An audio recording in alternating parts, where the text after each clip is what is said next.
kinh chạy mà còn dậy dậy sẵn hàng dậy trong món này kê dùm trong món này kê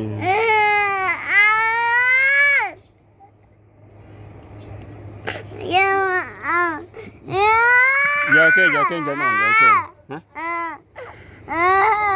dùm dậy kê dùm dậy kê mơ được sạp mền dùm mơ được sạp mền áp hẹp không dùm mơ được sạp mền con nọ chạy ỏi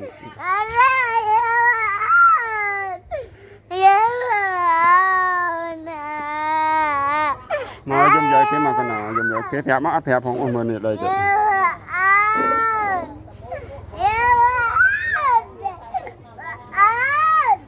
giấy màu giờ sắp ba đã mọi người bắt con nào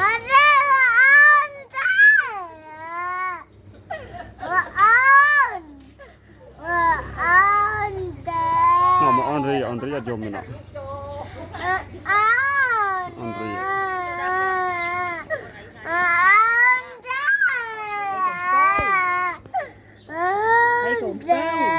nhưng giờ thì sao mưa mà giờ mừng băng coi đây nhá còn lão hết rồi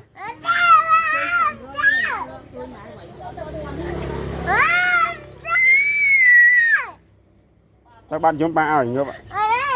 nó thì sắp pan này nọ tập bây giờ ai thì sắp mới tiền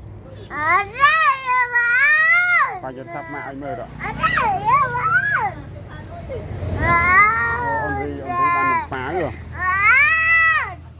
ông đi ăn cái ai nằm phá rồi ăn cái ai nằm phá nọ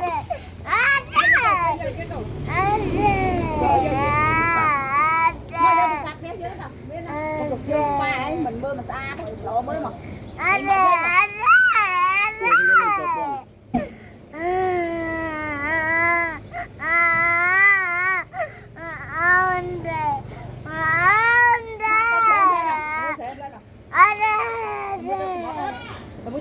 nó ăn đi xa đó ăn giống như vậy ăn đi xa đó nè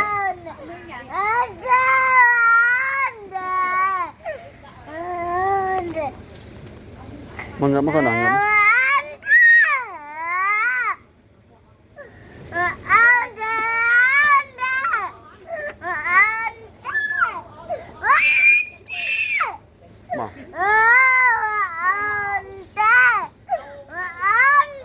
miếng thứ ba bé nó dùng mình ấy nữa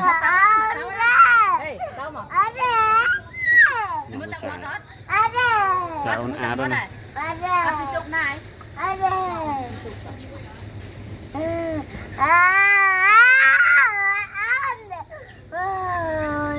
on đi bye bye on đi tới rồi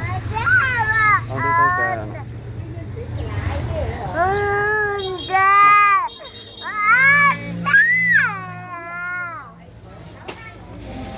thôi con on mới được sạp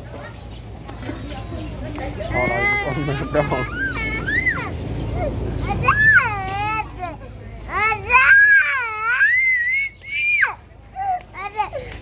mơ mà ngay đọc cái độ tôi sắp vô một hột mòn bà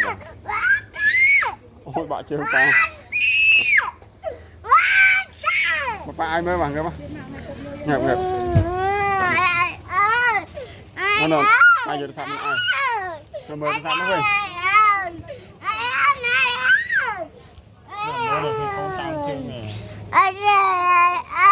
mà lên này thọ là xài phương ạ mà này mà vừa bây giờ thì sắp mấy ai rồi lên rồi là bây giờ mấy ai sẽ đạp nước bàn ạ lên à từ sắp nó cái miếng ca cái này cái tay ma này ngợp ngợp mà con ạ ngợp con tao chưa nhỉ đó con tao chưa mà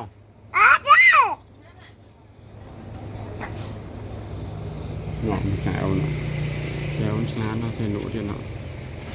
chơi xa nữa